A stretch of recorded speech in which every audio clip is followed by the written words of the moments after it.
എല്ലാവർക്കും നമസ്കാരം. MRHന്റെ പുതിയൊരു വീഡിയോ സെഷനിലേക്ക് എല്ലാവർക്കും സ്വാഗതം. കോളേജുകളിൽ ഇപ്പോൾ ഫസ്റ്റ് മൊഡ്യൂളും സെക്കൻഡ് മൊഡ്യൂളൊക്കെ പഠിപ്പിച്ച് കഴിഞ്ഞ് കാണും. അപ്പോൾ നമ്മൾ ഫസ്റ്റ് മൊഡ്യൂളും സെക്കൻഡ് മൊഡ്യൂളൊക്കെ കഴിഞ്ഞതിന് ശേഷമാണ് SA1 അഥവാ സമ്മേറ്റീവ് അസസ്മെൻറ്റ് 1 നടത്താറുള്ളത്. അപ്പോൾ നമ്മൾ ഇൻറ്റേർണൽ എക്സാമായി ഈ ഒരു സമ്മേറ്റീവ് അസസ്മെൻറ്റ് നടത്തുന്ന സമയത്ത് എന്തെല്ലാം കാര്യങ്ങൾ ഇപ്പോൾ ഓരോ സബ്ജക്റ്റിലും നമ്മൾ പ്രത്യേകമായിട്ട് പഠിക്കേണ്ടതുണ്ട് എന്നുള്ള കാര്യങ്ങളൊക്കെ നിങ്ങൾക്കൊരു അവബോധം തരുന്നതിൻ്റെ ഭാഗമായിട്ടാണ് SA1 മാരത്തോൺ എന്ന് പറയുന്ന ഒരു സെഷൻ സംഘടിപ്പിച്ചിട്ടുള്ളത്. അപ്പോൾ തീർച്ചയായിട്ടും നമ്മുടെ ഈ ഒരു SA1 മാരത്തോൺ സെഷൻ കണ്ടക്ട് ചെയ്യുന്നതോടുകൂടി നിങ്ങൾക്ക് ആ ഒരു സമ്മേറ്റീവ് അസസ്മെൻറ്റ് 1 ആ ഒരു ഇൻറ്റേർണൽ എക്സാം എഴുതുന്ന സമയത്ത് ഒരു കോൺഫിഡൻസ് ആയിരിക്കും കിട്ടാൻ പോകുന്നത്.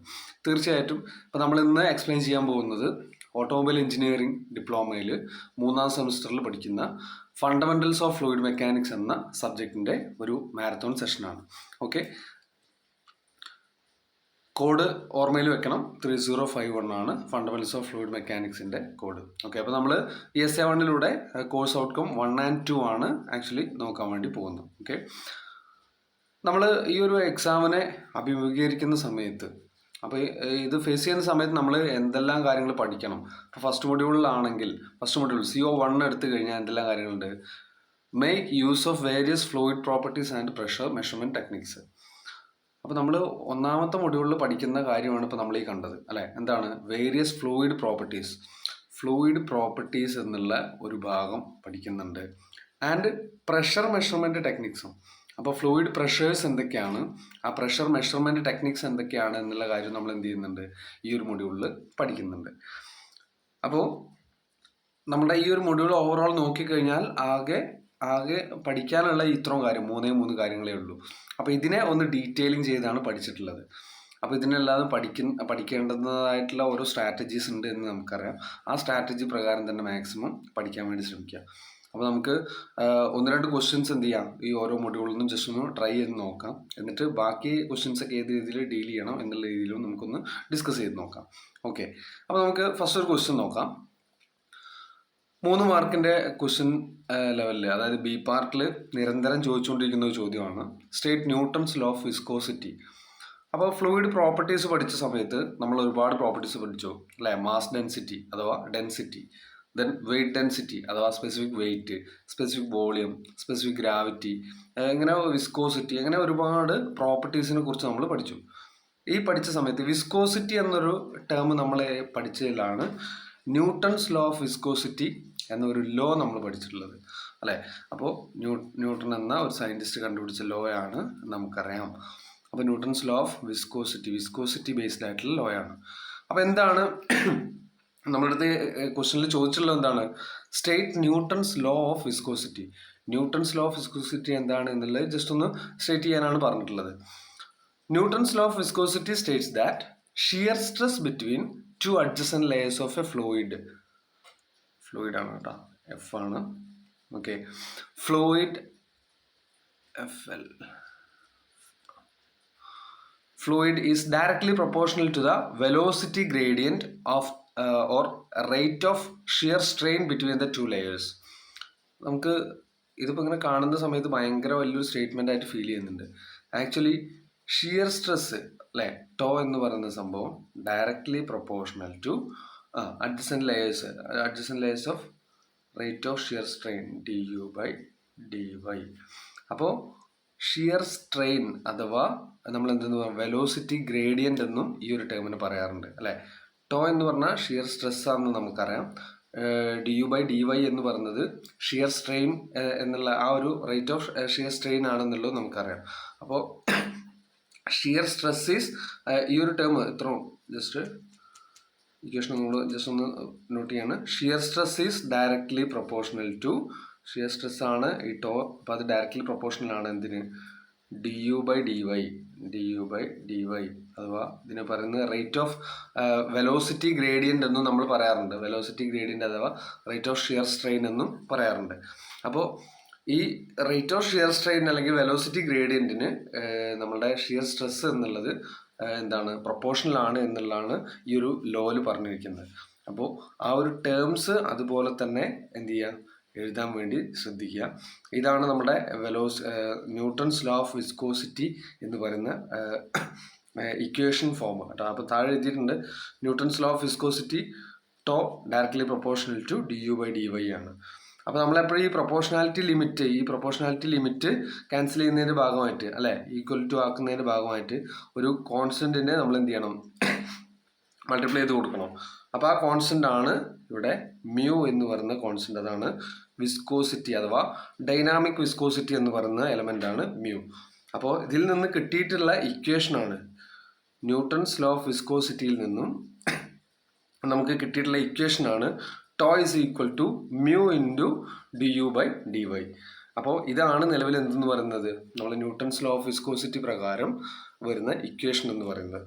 അപ്പോൾ ഇത് സ്റ്റേറ്റ് ചെയ്യാനാണ് നമ്മുടെ അടുത്ത് പറഞ്ഞിരിക്കുന്നത്. അപ്പം ഞാനത് ഓവറോൾ ഒരു റിവ്യൂ ആക്കിയിട്ട് പറഞ്ഞതാണ്. ഓക്കെ, അപ്പോൾ ഇതിൽ ഓരോന്നും എന്താണ് എന്നുള്ളത് എഴുതി വെക്കാൻ മറക്കരുത്. ടോ എന്ന് പറഞ്ഞാൽ ഷിയർ സ്ട്രെസ് ആണ്. du/dy എന്ന് പറഞ്ഞു കഴിഞ്ഞാൽ റേറ്റ് ഓഫ് ഷിയർ സ്ട്രെയിൻ ആണ്, അഥവാ വെലോസിറ്റി ഗ്രേഡിയൻ്റ് എന്നും നമ്മളതിനെ പറയാറുണ്ട് എന്നുള്ളത് കൂടെ മനസ്സിലാക്കുക.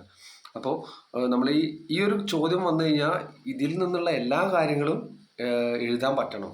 അപ്പോൾ ആ രീതിയിൽ തന്നെ എന്ത് ചെയ്യുക, നമ്മൾ ആ ഒരു പോർഷന് മനസ്സിലാക്കി വയ്ക്കുക കേട്ടോ.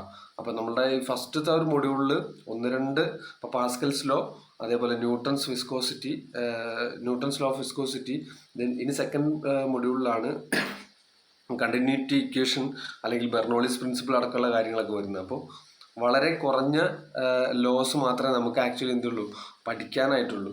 അപ്പോൾ അത് കൃത്യമായിട്ട് തന്നെ പഠിക്കാൻ വേണ്ടി ഓർമ്മയിൽ വയ്ക്കാം. ഓക്കെ, 7 മാർക്കിന് നമ്മുടെ അടുത്ത് ചോദിച്ചുകൊണ്ടിരിക്കുന്ന ക്വസ്റ്റ്യൻ ആണ് പ്രോപ്പർട്ടി സൈഡിൽ നിന്നുള്ള പ്രോബ്ലം എന്ന് പറയുന്നത്. ഓക്കെ,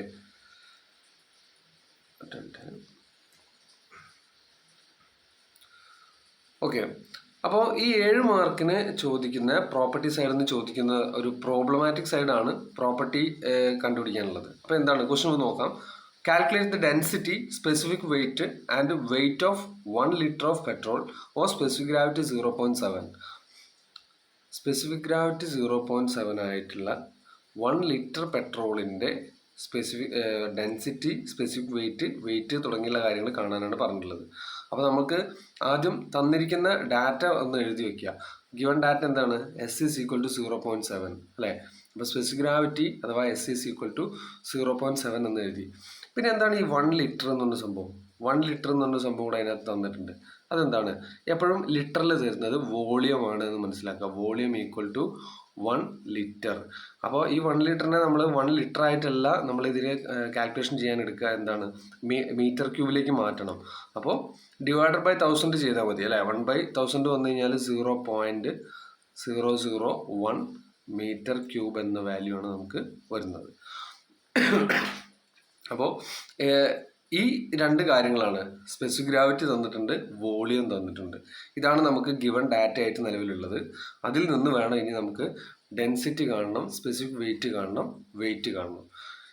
ഡെൻസിറ്റി കാണാനുള്ള equation, density of petrol, density കാണാനുള്ള ജനറൽ ഇക്വേഷൻ എന്താണ്, density rho is equal to mass by volume എന്നുള്ളതാണ് ഇക്വേഷൻ.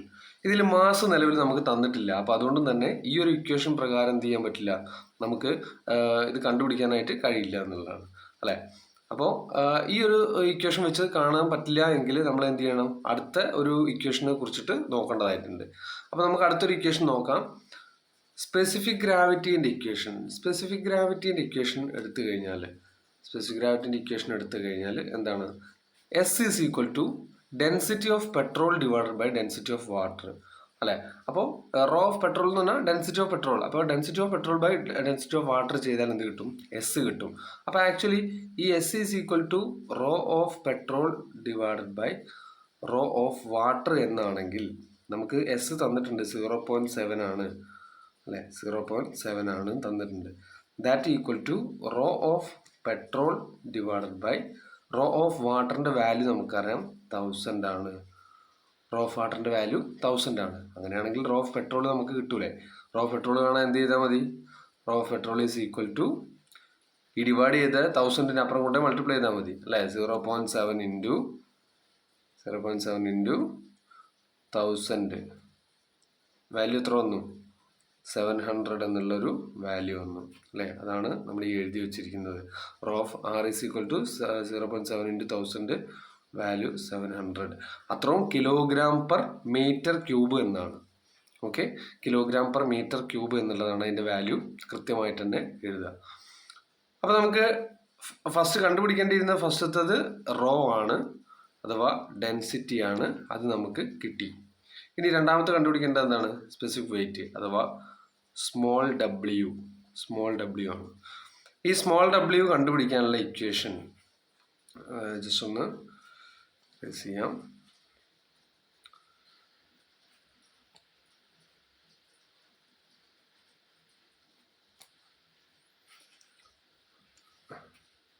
ഓക്കെ, സ്മോൾ ഡബ്ല്യു കണ്ടുപിടിക്കാനുള്ള weight density small W is equal to, നമുക്കറിയാവുന്ന ഇക്വേഷൻ എന്ന് പറഞ്ഞാൽ capital W weight by volume അല്ലേ. അപ്പോൾ small W ആയിട്ടുള്ള സ്പെസിഫിക് വെയിറ്റ് ആണ് നമ്മൾ കാണാൻ പോകുന്നത്. ഈ സ്പെസിഫിക് വെയിറ്റ് കാണാനുള്ള ഇക്വേഷൻ എന്ന് പറഞ്ഞു കഴിഞ്ഞാൽ ക്യാപിറ്റൽ ഡബ്ല്യു ബൈ വോളിയം അഥവാ വെയിറ്റ് ബൈ വോളിയം എന്നുള്ളതാണ്. അപ്പോൾ നിലവിൽ നമുക്ക് ഈ വെയിറ്റും കണ്ടുപിടിക്കാനാണുള്ളത് അല്ലേ. വെയിറ്റും നമ്മൾ എന്ത് ചെയ്തിട്ടില്ല, നമുക്ക് തന്നിട്ടില്ല. അപ്പോൾ ഇതിനകത്ത് വെയിറ്റും കാണണം, വോളിയം കാണണം. അപ്പോൾ നമുക്ക് ഈ ഒരു ഇക്വേഷൻ നമുക്ക് എന്ത് ചെയ്യാൻ കഴിയില്ല, നമുക്കത് യൂസ് ചെയ്യാനായിട്ട് കഴിയില്ല എന്ന് മനസ്സിലായി. അപ്പോൾ അങ്ങനെയാണെങ്കിൽ നമ്മൾ എന്ത് ചെയ്യണം, അടുത്ത ഒരു ഇക്വേഷൻ നോക്കണം. അപ്പോൾ സ്മോൾ ഡബ്ല്യു അഥവാ സ്പെസിഫിക് വെയിറ്റ് കാണാനുള്ള അടുത്തൊരു ഇക്വേഷൻ എന്ന് പറഞ്ഞു കഴിഞ്ഞാൽ ഡെൻസിറ്റി ഇൻറ്റു ഗ്രാവിറ്റേഷണൽ കോൺസ്റ്റന്റ് ആണ്. ഓക്കെ, അപ്പോൾ ഈ ഡെൻസിറ്റി ഓൾറെഡി നമ്മൾ കഴിഞ്ഞൊരു സ്റ്റെപ്പിൽ കണ്ടുപിടിച്ചിട്ടുണ്ട്. എത്രയാണ് വാല്യൂ? എത്രയാണ്? 700 എന്നുള്ളൊരു വാല്യൂ നമുക്ക് കിട്ടിയിട്ടുണ്ട്. 700 അല്ലേ. ഇൻറ്റു ജി എത്രയാണ്? 9.81. അങ്ങനെയാണെങ്കിൽ നമുക്ക് അതിൻ്റെ വാല്യൂ കിട്ടി 6867. നമ്മളെ ഇതിനകത്ത് ആൻസർ കിട്ടിയിട്ടുണ്ട് അല്ലേ. അപ്പോൾ ഈ രീതിയിൽ നമുക്ക് എന്ത് കിട്ടി? സ്മോൾ ഡബ്ല്യു അഥവാ സ്പെസിഫിക് വെയിറ്റ് എന്ന സംഭവം കൂടെ നമുക്ക് ഇതിനകത്ത് കിട്ടിയിട്ടുണ്ട്. അപ്പോൾ നമുക്ക് ഫസ്റ്റ് കാണാനുണ്ടായിരുന്ന ഡെൻസിറ്റി ആണ്, പിന്നെ കാണാനുണ്ടായിരുന്ന സ്പെസിഫിക് വെയിറ്റ് ആണ്. ഈ രണ്ട് കാര്യങ്ങൾ അപ്പോൾ നമ്മൾ കണ്ടുപിടിച്ചു. ഇനി മൂന്നാമതായിട്ട് കാണാൻ എന്താണ്? വെയിറ്റ് ഓഫ് ദ 1 ലിറ്റർ ആണ്, വെയിറ്റ് ആണ്.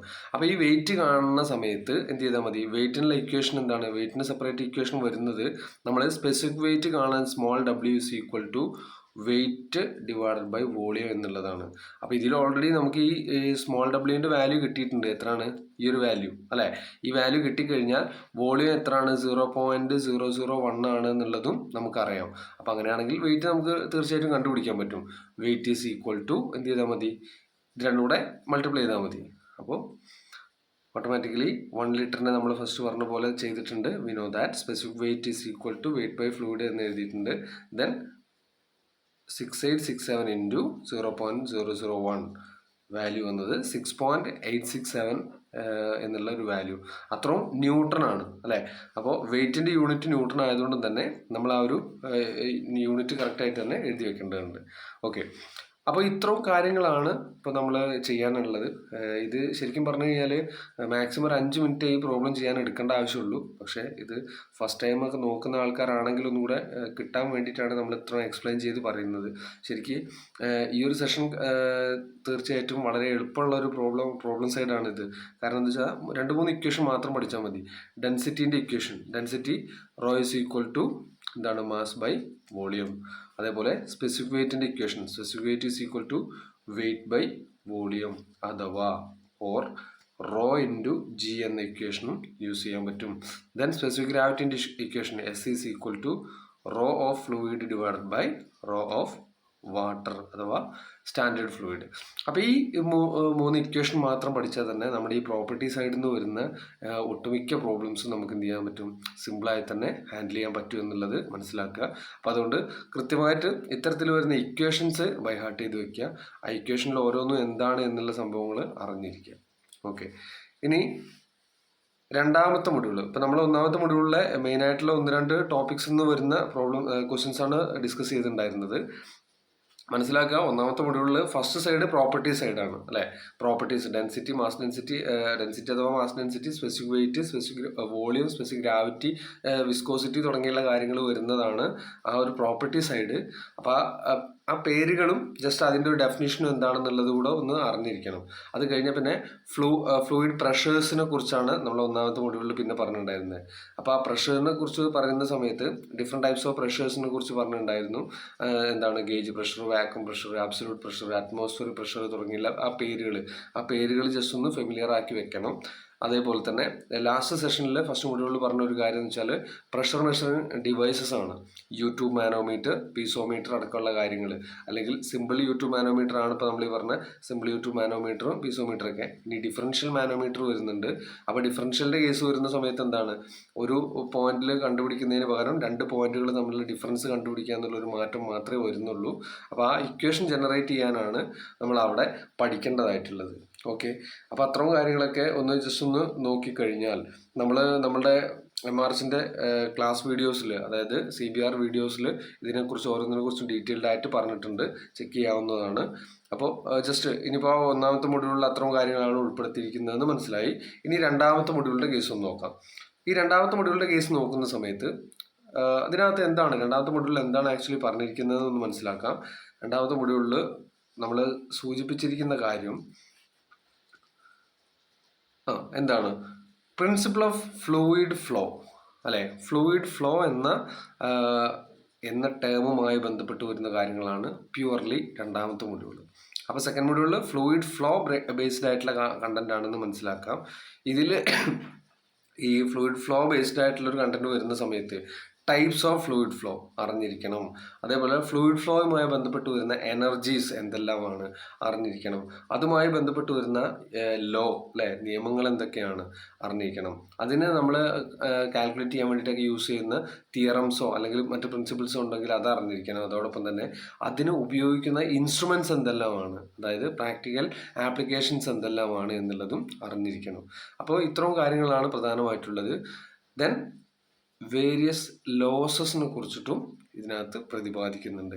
അപ്പോൾ ഒരു ഫ്ലൂയിഡ് ഫ്ലോ നടക്കുന്ന സമയത്ത് അതിനകത്ത് എന്തെല്ലാം ലോസസ് ഉണ്ടാവും, അല്ലേ, എന്തെല്ലാം ലോസസ് അവിടെ എന്തെല്ലാം നഷ്ടപ്പെട്ടു പോകുന്നുണ്ട്, ആ ഒരു എനർജി ലോസ് വരാൻ സാധ്യമാവുന്ന എന്തെല്ലാം കാര്യങ്ങളുണ്ട് എന്നുള്ളതൊക്കെ നമ്മൾ ഈ രണ്ടാമത്തെ മൊഡ്യൂളിലാണ് പഠിക്കുന്നത്. ഓക്കെ, അപ്പോൾ നമുക്ക് ഫസ്റ്റത്തെ ഒരു ക്വസ്റ്റ്യൻ ചെയ്ത് നോക്കാം. ടൈപ്സ് ഓഫ് ഫ്ലൂയിഡ് ഫ്ലോ എന്ന് പറയുന്ന ആ ഒരു കണ്ടന്റിൽ വരുന്ന പ്രോബ്ലമാണ്.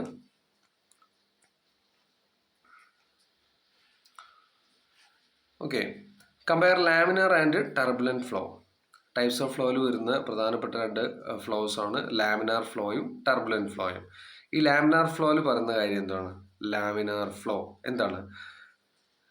റെയ്നോൾഡ്സ് നമ്പർ ലെസ് ദാൻ 2000 നമ്മൾ സ്റ്റാൻഡേർഡ് ആയിട്ട് പറയുന്നൊരു കാര്യമാണ്. ഇപ്പോൾ നമ്മൾ ഫ്ലോസിൻ്റെ ഒക്കെ കേസ് പറയുമ്പോൾ നമ്മൾ ഒരു സ്റ്റാൻഡേർഡ് ആക്കി എടുക്കുന്ന ഒരു നമ്പറാണ് Reynolds number.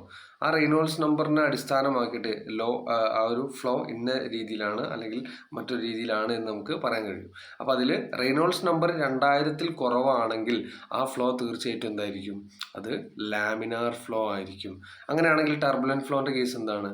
Turbulent flow Reynolds number greater than 4000. Okay, അപ്പോൾ ടർബുലൻറ്റ് ഫ്ലോൻ്റെ കേസിൽ 4000-ൽ കൂടുതലാണ്, ലാമിനാർ ഫ്ലോൻ്റെ കേസിൽ 2000-ൽ കുറവാണ്. അപ്പോൾ ഈ 2000-നും 4000-നും ഇടയിൽ വരുന്നതാണെങ്കിലോ അതിന് നമ്മൾ പറയുന്നത് മിക്സഡ് ഫ്ലോ എന്നാണ് പറയാറുള്ളത്. ഓക്കെ, മിക്സഡ് ഫ്ലോ എന്ന് പറയാറുണ്ട്. അപ്പോൾ മിക്സഡ് ഫ്ലോ എന്ന് പറയുമ്പോൾ നമ്മളതിനെ may be laminar or turbulent, ലാമിനാറോ ടർബുലൻ്റോ ആവാം എന്നുള്ള രീതിയിൽ സംസാരിക്കാറുണ്ട്. പക്ഷേ നമ്മൾ അതിനെ ഒരു ജനറലൈസ് ചെയ്ത് പറയുന്ന ഒരു സംഭവം മിക്സഡ് ഫ്ലോ അല്ലെങ്കിൽ ട്രാൻസിഷൻ ഫ്ലോ എന്നൊക്കെയാണ് ഈ ഒരു 2000 to 4000 റേഞ്ചിൽ വരുന്നതിനെ പറയാറുള്ളത്. പിന്നെ മാത്രമല്ല, ഞാൻ ഈ ഒരു ഫിഗർ ഉൾപ്പെടുത്തിയതിൻ്റെ കാരണം എന്താണെന്ന് വെച്ചാൽ ഈ 2 ഫിഗറും നോക്കുന്ന സമയത്ത് ലാമിനാർ ഫ്ലോൻ്റെ ഫിഗറിൽ നിങ്ങൾക്ക് കാണാൻ കഴിയും ഇതിൻ്റെ ലെയേഴ്സ് എല്ലാതും അഥവാ സ്ട്രീം ലൈൻസ് എല്ലാതും പാരലൽ ആയിട്ടാണ് കാണിക്കുന്നത്, അല്ലേ? ഇതെല്ലാതും പാരലൽ ആയിട്ടാണ് ഒഴുകിക്കൊണ്ടിരിക്കുന്നത്. പക്ഷേ ഈ ടർബുലൻറ്റ് ഫ്ലോൻ്റെ കേസിൽ ഒരു സിഗ്സാഗ് മാനറിലാണ് എന്ത് ചെയ്യുന്നത്, ഇതിൻ്റെ സ്ട്രീം ലൈൻസ് പാസ് ചെയ്ത് പോകുന്നത്. സിഗ്സാഗ് മാനർ എന്നാണ് നമ്മളതിനെ പറയുന്നത്. അപ്പോൾ ഈ സിഗ്സാഗ് മാനറിലാണെങ്കിൽ അത് ടർബുലൻറ്റ് ഫ്ലോ ആണെന്നും അത് പാരലൽ ആയിട്ടാണ് പോകുന്നതെങ്കിൽ അതിനെ ലാമിനാർ ഫ്ലോ ആണെന്നും മനസ്സിലാക്കാം. ഓക്കെ, നമ്മളതിൻ്റെ വേർഡിങ്സിലൂടെ ജസ്റ്റ് ഒന്ന് പോയി നോക്കാം. A laminar flow is one which the path taken the individual particle do not cross another and move along well-defined path. അല്ലേ, അപ്പോൾ നമ്മൾ നേരത്തെ സ്ട്രെയിറ്റ് ആണ് പാരലൽ ആണെന്ന് പറഞ്ഞു. അതേപോലെ തന്നെ പറയുന്ന മറ്റൊരു ടേമാണ് it's moves along well defined path എന്നുള്ളത്. അപ്പോൾ ഒരു വെൽ ഡിഫൈൻഡ് പാത്തിലൂടെ പാസ് ചെയ്യുന്നതിനെയാണ് നമ്മൾ ലാമിനാർ ഫ്ലോ എന്ന് പറയുന്നത്. അപ്പോൾ this type of flow is also called streamline flow or viscous flow. അപ്പോൾ വിസ്കസ് ഫ്ലോ അഥവാ സ്ട്രീം ലൈൻ ഫ്ലോ ഏതാണെന്ന് ചോദിച്ചാലും എന്ത് തന്നെയാണ്? ലാമിനാർ ഫ്ലോ ആണ്. അപ്പോൾ നമ്മളതിന് പറയുന്ന ആ ഒരു ഫിഗറിനെ ജസ്റ്റ് ഒന്ന് ഓർത്ത് വയ്ക്കുക. നമ്മളിപ്പോൾ ഒരു പൈപ്പ് വരച്ചു, അതിനകത്തുള്ള ലെയേഴ്സ് അല്ലാതെ എന്താണ് പാരലൽ ആയിട്ടാണ് അതിന് മൂവ്മെൻറ്റ് വരുന്നത് എങ്കിൽ അത് ലാമിനാർ ഫ്ലോ ആണ് അല്ലേ. അപ്പോൾ അങ്ങനെ ലാമിനാർ ഫ്ലോ ആണ് എങ്കിൽ ഓട്ടോമാറ്റിക്കലി അതിന് വെൽ ഡിഫൈൻഡ് പാത്ത് ആയിരിക്കും എന്ന് മനസ്സിലാക്കാം. അപ്പോൾ അതിന് എക്സാമ്പിൾസ് ഏതൊക്കെയാണ്? Examples through capillary tube. Capillary ട്യൂബിലൂടെ വരുന്ന ഫ്ലോ എന്താണ്? ലാമിനാർ ഫ്ലോ ആയിരിക്കും. ഫ്ലോ ഓഫ് ബ്ലഡ്, നമ്മളെ ബ്ലഡ് ഫ്ലോ ചെയ്യുന്നത് ഏത് ഫ്ലോ ആണ്? ലാമിനാർ ഫ്ലോ ആണ്. ഗ്രൗണ്ട് വാട്ടർ ഫ്ലോ അല്ലെ, നമ്മൾ അണ്ടർഗ്രൗണ്ടിൽ ആ വാട്ടർ ഫ്ലോ നടക്കുന്നത് അല്ലെങ്കിൽ ഗ്രൗണ്ട് വാട്ടർ ഫ്ലോ നടക്കുന്നത് ഒരു ലാമിനാർ ഫ്ലോ ത്രൂ ആണ് എന്ന് മനസ്സിലായി. ദെൻ ടർബുലൻറ്റ് ഫ്ലോൻ്റെ കേസിൽ നമ്മൾ നേരത്തെ കണ്ടു. അപ്പോൾ ആ ഒരു പൈപ്പിനകത്ത് കൂടെ ഫ്ലോ നടക്കുമ്പോൾ അത് ഒരു സിഗ്സാഗ് മാനറിലാണ് അല്ലെ, ഒരു വേവിനെസ് പോലെ ഒരു സംഭവം വന്നിട്ടാണ് അത് പാസ് ചെയ്ത് പോകുന്നത്. അപ്പോൾ അങ്ങനെ ആവുമ്പോൾ ഓട്ടോമാറ്റിക്കലി എന്താണ്? The turbulent flow is that flow in which fluid particles moves in zigzag വേയിലാണ് അതിൻ്റെ മൂവ്മെൻറ്റ് നടക്കുന്നത് എന്നുള്ളതാണ്. അപ്പോൾ അത് ഒരിക്കലും ഒരു വെൽ ഡിഫൈൻഡ് പാത്ത് അല്ല എന്ന് മനസ്സിലാക്കാം. എക്സാമ്പിൾ, ഹൈ വെലോസിറ്റി ഫ്ലോ ഇന്നെ കോൺഡ്യൂട്ട് ഓഫ് ലാർജ് സൈസ്. അപ്പോൾ ലാർജ് സൈസിലൂടെ എന്താ പറയുക, ഒരു ഹൈ വെലോസിറ്റി ഫ്ലോ നടക്കണമെങ്കിൽ അവിടെ എന്തായിരിക്കും? ടർബുലൻ്റ് ആയിരിക്കും പോകുന്നത്. Nearly all fluid flow problems encountered in engineering particles have A turbulent character. നമ്മൾ എഞ്ചിനീയറിംഗ് ഒരു സൈഡിൽ എഞ്ചിനീയറിംഗ് ഫീൽഡിൽ നമ്മൾ എടുക്കുന്ന ഒട്ടുമിക്ക ഫ്ലോ എന്ത് തന്നെയാണ് ഉണ്ടാവാറുള്ളത്? ടർബുലൻസ് അതിനകത്ത് ക്രിയേറ്റഡ് ആവാറുണ്ട് എന്നുള്ളതാണ്. ഓക്കെ, അപ്പോൾ ഇതാണ് ഇപ്പോൾ നമ്മൾ ജസ്റ്റ് 2 ഫ്ലോനെ കുറിച്ച് മാത്രമാണ് നമ്മളിപ്പോൾ ഇതിനകത്ത് പറഞ്ഞത്, ടൈപ്സ് ഓഫ് ഫ്ലോ അല്ലേ, ലാമിനാറും ടർബുലൻറ്റും. ഇത് കൂടാതെ ഇനി uniform flow, non uniform flow, study flow, unsteady flow, 1 dimensional 2 dimensional 3 dimensional അടക്കമുള്ള കാര്യങ്ങൾ, അല്ലെങ്കിൽ റൊട്ടേഷണൽ അടക്കമുള്ള കാര്യങ്ങൾ. അപ്പോൾ ഇത്തരത്തിലുള്ള ഫ്ലോ ക്യാരക്ടറിസ്റ്റിക്സ് എല്ലാതും എന്ത് ചെയ്യണം? ജസ്റ്റ് ഫ്ലോൻ്റെ ടൈപ്സ് എല്ലാതും ഒന്ന് അറിഞ്ഞിരിക്കണം. ദെൻ 7 മാർക്കിൻ്റെ ഒരു ക്വസ്റ്റ്യൻ ആയിട്ട് നമുക്ക് ഇതിനകത്ത് നോട്ട് ചെയ്യാൻ പറ്റുന്ന ഒരു ക്വസ്റ്റ്യനാണ്. Write down the assumptions and limitations of Bernoulli's theorem. അപ്പോൾ നമ്മളെ ഈ 2ാമത്തെ മൊഡ്യൂളിലെ കോർ ഏരിയ എന്ന് നമുക്ക് പറയാവുന്ന ഒരു തിയറമാണ് ബെർണോളീസ് തിയറം. ഈ ബെർണോളീസ് തിയറത്തിൻ്റെ കേസിൽ ബെർണോളീസ് തിയറത്തിൽ പറയുന്നത് എന്താണ്? അതൊരു ഐഡിയൽ ഫ്ലൂയിഡ് ആണ്, ഒരു ഇൻകംപ്രസിബിൾ ഫ്ലൂയിഡ് ആണ്, ഒരു സ്റ്റഡി ഫ്ലോ ആണ് എങ്കിൽ അല്ലേ, അത്തരത്തിലുള്ള ഒരു കണ്ടീഷൻ 3 കണ്ടീഷൻസ് സാറ്റിസ്ഫൈഡ് ആണെങ്കിൽ അവിടുത്തെ ടോട്ടൽ എനർജി എന്തായിരിക്കും? സെയിം ആയിരിക്കും എന്നാണ്, അല്ലെങ്കിൽ കോൺസ്റ്റൻ്റ് ആയിരിക്കും എന്നാണ് ഈ ഒരു തിയറത്തിൽ പറഞ്ഞിട്ടുള്ളത്. അപ്പോൾ നമ്മൾ തീർച്ചയായിട്ടും ഏതൊരു നിയമം എടുത്തു കഴിഞ്ഞാലും അതിൻ്റേതായിട്ടുള്ള ഒരു പോരായ്മ കൂടെ ഉണ്ടാവാറുണ്ട് അല്ലേ. അപ്പോൾ ഇതിൻ്റെ അസംഷൻസ് ആണിത്. ഇപ്പോൾ ഈ ബെർണോളീസ് തിയറം എടുക്കുന്ന സമയത്ത് ഇന്ന സംഭവങ്ങൾ സാറ്റിസ്ഫൈഡ് ആണെങ്കിൽ മാത്രമേ ഈ നിയമം അനുസരിക്കുള്ളൂ എന്നുള്ള ഒരു അസംഷൻ സെറ്റാക്കി വെച്ചതാണ് നമ്മൾ ഈ പറയാൻ പോകുന്നത്. ഓക്കെ, അപ്പോൾ ഈ ഒരു ബെർണോളീസ് തിയറം സാറ്റിസ്ഫൈഡ് ആവണമെങ്കിൽ ഫസ്റ്റ് അസംഷൻ എന്താണ്? Flow is study and continuous. ഇത് സ്റ്റഡി ഫ്ലോ ആയിരിക്കണം, കണ്ടിന്യൂസ് ഫ്ലോ ആയിരിക്കണം. എന്തെങ്കിലും ഇൻറ്ററപ്ഷൻ വന്നിട്ടുണ്ടെങ്കിൽ, അല്ലെങ്കിൽ എന്തെങ്കിലും തടസ്സം വന്നിട്ടുണ്ടെങ്കിൽ, അല്ലെങ്കിൽ ഒരു അൺസ്റ്റഡി ഫ്ലോ ആണെങ്കിൽ എന്തല്ല, ഈ ബെർണോളീസ് തിയറം ഒരിക്കലും സാറ്റിസ്ഫൈഡ് ആയിരിക്കില്ല. Then the flow is incompressible and homogeneous. അപ്പോൾ ഇൻകംപ്രസിബിൾ ഫ്ലോ ആയിരിക്കണം. കംപ്രസിബിളും ഇൻകംപ്രസിബിളും നമുക്കറിയാം. കംപ്രസിബിൾ ഫ്ലോ എന്ന് പറഞ്ഞു കഴിഞ്ഞാൽ എന്താണ്? അത് ഗ്യാസസിലാണ് അല്ലേ, ഗ്യാസ് ഫ്ലോ ആണ്. കംപ്രസ് ചെയ്യാൻ പറ്റുന്ന ഫ്ലൂയിഡ് ഏതാണ്? ഗ്യാസ് ആണ്. നേരെ വെച്ച് കംപ്രസ് ചെയ്യാൻ പറ്റാത്ത ഫ്ലൂയിഡ് ഏതാണ്? ലിക്വിഡ് ഫ്ലൂയിഡ്സ് ആണ്. അപ്പോൾ ഇത് ഒരു ലിക്വിഡ് ഫ്ലൂയിഡിൻ്റെ കേസ് ആയിരിക്കണം എന്നുള്ളത് ഇമ്പോർട്ടൻ്റ് ആണ്. അതുകൊണ്ട് തന്നെ ഇൻകംപ്രസിബിൾ ഫ്ലോ ആയിരിക്കണം. ഇൻകംപ്രസിബിൾ ആൻഡ് ഹോമോജീനിയസ് എന്ന് പറഞ്ഞിട്ടുണ്ട്. The flow is irrotational. ഒരു റൊട്ടേഷണൽ ലൈക്ക് ഫ്ലോ ആവരുത് എന്നുള്ളത് ഇതിൻ്റെ ഒരു അസംഷനാണ്. The velocity of flow is uniform over the section. അപ്പോൾ ഇതിൻ്റെ ഒരു ഫ്ലോ വെലോസിറ്റി എന്നുള്ളത് എന്തായിരിക്കണം? യൂണിഫോം ആയിരിക്കണം എന്നുള്ളതും ഒരു അസംഷനാണ്. No forces except gravitational force is acting on the fluid. അപ്പോൾ നമ്മൾ ഈ ഒരു സിസ്റ്റം കൺസിഡർ ചെയ്യുന്ന സമയത്ത് അവിടെ ഗ്രാവിറ്റേഷണൽ കോൺസ്റ്റന്റ് ഒഴികെ മറ്റൊരു ഫോഴ്സും എന്ത് ചെയ്യാൻ പാടില്ല, ആ ഒരു സിസ്റ്റത്തിനെ എക്സേർട്ട് ചെയ്യാൻ പാടില്ല എന്നുള്ളതാണ് ഇതിൻ്റെ അടുത്തൊരു അസംഷനായിട്ട് പറഞ്ഞിട്ടുള്ളത്. അപ്പോൾ ശ്രദ്ധിക്കണം, എക്സെപ്റ്റ് ഗ്രാവിറ്റേഷണൽ ഫോഴ്സ് ആണ് ഇതിനകത്ത് പറഞ്ഞിട്ടുള്ളത്. Then the fluid is known viscous or frictionless. അതായത് ഐഡിയൽ ഫ്ലൂയിഡ് ആയിരിക്കണം എന്നുള്ളതാണ് പറയുന്നത് അല്ലേ. ഫ്രിക്ഷൻ ഉണ്ട് എങ്കിൽ, അവിടെ ഒരു ഫ്രിക്ഷൻ നടന്നു കഴിഞ്ഞാൽ ഒരിക്കലും ബെർണോളീസ് തിയറം എന്തല്ല, സാറ്റിസ്ഫൈഡ് ആകുന്നില്ല.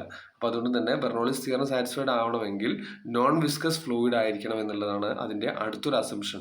അപ്പോൾ ഈ അസംഷൻസ് ഒക്കെ നമ്മളിങ്ങനെ കേൾക്കുന്ന സമയത്ത് ഇത് വേറെ എന്തോ സംഭവമാണെന്നുള്ള തെറ്റിദ്ധാരണയിലാണ് പല കുട്ടികളും ഇത് പഠിക്കാതെയൊക്കെ വിട്ടുപോവുക. അപ്പോൾ എന്താണെന്ന് വെച്ചാൽ ഈ കണ്ടീഷൻസ് സാറ്റിസ്ഫൈഡ് ആണെങ്കിൽ മാത്രമേ നമുക്ക് എന്ത് ചെയ്യാൻ പറ്റുന്നുള്ളൂ, ഈ ഒരു ബെർണോളിസ് തിയറം അപ്ലൈ ചെയ്യാൻ പറ്റൂ എന്നുള്ളത് മനസ്സിലാക്കുക. അപ്പോൾ അതൊരു ടർബുലൻറ്റ് ഫ്ലോൻ്റെ അടുത്ത് കൊണ്ടുപോയിട്ട് അല്ലെങ്കിൽ ഒരു റൊട്ടേഷണൽ ഫ്ലോൻ്റെ അടുത്ത് കൊണ്ടുപോയിട്ട് നമ്മളിതിൽ ബെർണോളിസ് തിയറത്തിൻ്റെ ഇക്വേഷൻ സബ്സ്റ്റിറ്റ്യൂട്ട് ചെയ്ത് കഴിഞ്ഞാൽ ഒരിക്കലും എന്ത് കിട്ടില്ല, അവിടെ നിന്ന് ആ ഒരു എനർജി നമുക്ക് കാൽക്കുലേറ്റ് ചെയ്തെടുക്കാൻ കഴിയില്ല. അപ്പോൾ ഇത് എന്തിൻ്റെ കേസിൽ മാത്രമാണ്, സ്റ്റഡി ഫ്ലോ ആയിരിക്കണം, കണ്ടിന്യൂസ് ഫ്ലോ ആയിരിക്കണം, ഇൻകംപ്രസിബിൾ ഫ്ലൂയിഡ് ഫ്ലോ ആയിരിക്കണം, ഇറൊട്ടേഷണൽ ആയിരിക്കണം, അതേപോലെ തന്നെ വെലോസിറ്റി യൂണിഫോം ആയിരിക്കണം, ഗ്രാവിറ്റേഷൻ ഫോഴ്സ് ഒഴികെ വേറൊരു ഫോഴ്സും അതിനകത്ത് ആക്ട് ചെയ്യാൻ പാടില്ല, ദെൻ നോൺ വിസ്കസ് ഫ്ലോ ആയിരിക്കണം. അപ്പോൾ ഇത്തരം കാര്യങ്ങളെല്ലാം ഉൾക്കൊള്ളിച്ചുകൊണ്ടാണ് അപ്പോൾ ഓൾറെഡി അസംഷൻസ് സെറ്റ് ചെയ്ത് വെച്ചിട്ടുള്ളത്. അങ്ങനെയാണെങ്കിൽ അതിൻ്റെ ലിമിറ്റേഷൻസ് എന്തൊക്കെയാണ്, ഈ തിയറം നമ്മൾ ചെയ്യുന്ന സമയത്ത് അതിൻ്റെ ലിമിറ്റേഷൻസ് ആയിട്ട് പറയുന്നത് എന്തൊക്കെയാണ് എന്നുള്ളതും കൂടെ ജസ്റ്റ് ഒന്ന് ചെക്ക് ചെയ്യാം. In Bernoulli's theorem, it is assumed that velocity of every particle at any cross-section is uniform. അല്ലേ, ബെർണോളിസ് തിയറത്തിൽ പറഞ്ഞ പ്രകാരം velocity of particles any section അല്ലേ, നമ്മൾ ആ ഒരു സെക്ഷനിൽ യൂസ് ചെയ്യുന്ന എല്ലാ പാർട്ടിക്കിളിൻ്റെ വെലോസിറ്റി എന്തായിരിക്കണം, സെയിം ആയിരിക്കണം അല്ലേ, സെയിം ആയിരിക്കണം എന്നുള്ള, യൂണിഫോം ആയിരിക്കണം എന്നുള്ളതാണ് പറഞ്ഞിട്ടുള്ളത്. ബട്ട് ആക്ച്വൽ കേസിൽ അത് സാധ്യമാണോ? നമുക്കറിയാം ഏതൊരു ഫ്ലോ എടുത്തു കഴിഞ്ഞാലും ചെറിയ ചെറിയ വേരിയേഷൻസ് ഉണ്ടാവാറുണ്ട് അല്ലേ. The velocity of particles at centre is maximum. നമ്മളെപ്പോഴും ഒരു ഫ്ലൂയിഡ് ഫ്ലോൻ്റെ കേസിൽ ആ ഫ്ലോ ചെയ്യുന്ന സമയത്ത് അവിടുത്തെ സെൻറ്ററിലെ വെലോസിറ്റി എന്ന് പറയുന്നത് എന്തായിരിക്കും, മാക്സിമം ആയിരിക്കും. And gradually decreases towards the walls due to friction കാരണം വാളിൽ സൈഡിൽ നിൽക്കുന്ന പാർട്ടിക്കിൾസിൻ്റെ വെലോസിറ്റി എന്തായിരിക്കും, കുറച്ച് കുറവായിരിക്കും. അപ്പോൾ അതന്നെ ഫസ്റ്റ് ഒരു ലിമിറ്റേഷനാണ് അല്ലെ. ബെർണോളിസ് തിയറം പറഞ്ഞ പ്രകാരം എല്ലാ പാർട്ടിക്കിൾസിൻ്റെയും വെലോസിറ്റി എന്നത് ഈക്വൽ ആയിരിക്കും അല്ലെങ്കിൽ യൂണിഫോം ആയിരിക്കും എന്ന് പറഞ്ഞാൽ തന്നെ തെറ്റിപ്പോയി. കാരണം നമ്മളിപ്പോൾ ഒരു പൈപ്പ് കൺസിഡർ ചെയ്ത് കഴിഞ്ഞാൽ അതിനകത്ത് ഇങ്ങനെയാണ് പാർട്ടിക്കിൾസ് മൂവ് ചെയ്യണത് എങ്കിൽ, ഇപ്പോൾ ഒരു വാട്ടർ ഫ്ലോ നടക്കുന്ന സമയത്ത് ഇങ്ങനെ കറക്റ്റ് സ്ട്രെയിറ്റ് ലൈനിലാണ് ആ ഫ്ലോ മൂവ് ചെയ്യുന്നത് എന്നാണ് ബെർണോളിസ് തിയറം പ്രകാരം നമുക്ക് മനസ്സിലാക്കാൻ കഴിയുന്നത്. പക്ഷേ നമ്മൾ ആക്ച്വൽ കേസ് എടുത്താൽ ഒരു പൈപ്പിൻ്റെ ക്രോസ് സെക്ഷൻ ഇതാണെങ്കിൽ അവിടെ ആ പ്രൊഫൈൽ വരുന്നത്, ഫ്ലൂയിഡ് പ്രൊഫൈൽ വരുന്നത് ഇങ്ങനെ ഒരു ഷേപ്പിലാണ്. കാരണം ഇതിൻ്റെ സെൻറ്ററിലെ വെലോസിറ്റി എന്തായിരിക്കും, കൂടുതലായിരിക്കും. വാൾ സൈഡിലേക്ക് വരുന്നതിനനുസരിച്ച് വെലോസിറ്റി കുറവായിരിക്കും. കാരണം ഫ്രിക്ഷൻ എന്നൊരു എലമെൻ്റ് അവിടെ കയറുന്നുണ്ട് എന്നുള്ളതാണ് ഫസ്റ്റ് ലിമിറ്റേഷൻ. ഓക്കെ, ദെൻ രണ്ടാമത്തെ ഒരു ലിമിറ്റേഷനിൽ പറയുന്ന കാര്യം എന്ന് പറഞ്ഞു കഴിഞ്ഞാൽ, it is assumed that no external forces എന്നുള്ളതാണ് നമ്മൾ അസ്യൂം ചെയ്തിട്ടുള്ളത്. Except gravity is acting on the fluid. But actually external forces like frictional force is always present. Frictional force എന്നുള്ളത് എല്ലായ്പ്പോഴും എന്തായിരിക്കും, ആ ഒരു എന്ത് ഫ്ലോ ആയിക്കോട്ടെ മറ്റൊരു മൂവ്മെൻ്റ് ആയിക്കോട്ടെ അവിടെ എല്ലാതും എന്ത് സംഭവിക്കും, ഒരു ഫ്രിക്ഷണൽ ഫോഴ്സ് ഉണ്ടായിരിക്കും എന്നുള്ളതാണ് മനസ്സിലാക്കേണ്ടത്. അപ്പോൾ ബെർണോളിസ് പറയുന്ന പ്രകാരം നിലവിൽ ഗ്രാവിറ്റേഷൻ ഫോഴ്സ് എന്നൊരു ഫോഴ്സ് മാത്രമേ പാടുള്ളൂ എന്നാണ് ബെർണോളിസ് പറഞ്ഞത്. പക്ഷേ അവിടെ ഗ്രാവിറ്റേഷൻ ഫോഴ്സ് മാത്രമല്ല, മറിച്ച് എന്തുകൊണ്ടുണ്ട്, ഫ്രിക്ഷണൽ ഫോഴ്സ് കൂടെ നിർബന്ധമായിട്ടും ആ ഒരു ഫ്ലോയിൽ ഉണ്ടായിരിക്കും എന്നുള്ളതാണ് മനസ്സിലാക്കുന്നത്. Then it is assumed that no loss of energy while flowing. അടുത്ത മൂന്നാമത്തെ ഒരു ലിമിറ്റേഷൻ പറഞ്ഞാണ് നോ ലോസ് ഓഫ് എനർജി അല്ലേ. മറ്റേ എനർജി ഇപ്പോൾ ഫ്ലോ നടക്കുന്ന സമയത്ത് എനർജി ലോസ് ഒന്നും സംഭവിക്കുന്നില്ല എന്നാണ് ബെർണോളിസ് പറഞ്ഞത്. ബട്ട് ഡ്യൂ ടു ടർബുലൻസ്, നമ്മളൊരു ഫ്ലോ നടക്കുമ്പോൾ തീർച്ചയായിട്ടും ഒരു ടർബുലൻസ്, ഒരു വേവ്നെസ് അവിടെ ക്രിയേറ്റ് ചെയ്യുന്നുണ്ട്.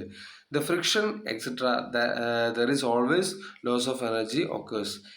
എല്ലായ്പ്പോഴും ഒരു ഫ്രിക്ഷൻ്റെ ഒരു എലമെൻ്റ് അവിടെ നിൽക്കുന്നത് കൊണ്ടും തന്നെ ഒരു എനർജി ലോസ് നിർബന്ധമായിട്ടും എന്ത് സംഭവിക്കും, ആ ഒരു ഫ്ലോയിൽ ഉണ്ടായിരിക്കും എന്നുള്ളതാണ്. ദെൻ ലാസ്റ്റ് പോയിന്റ് നോക്കാം. ഈ fluid moves in A curved path, centrifugal force is also present.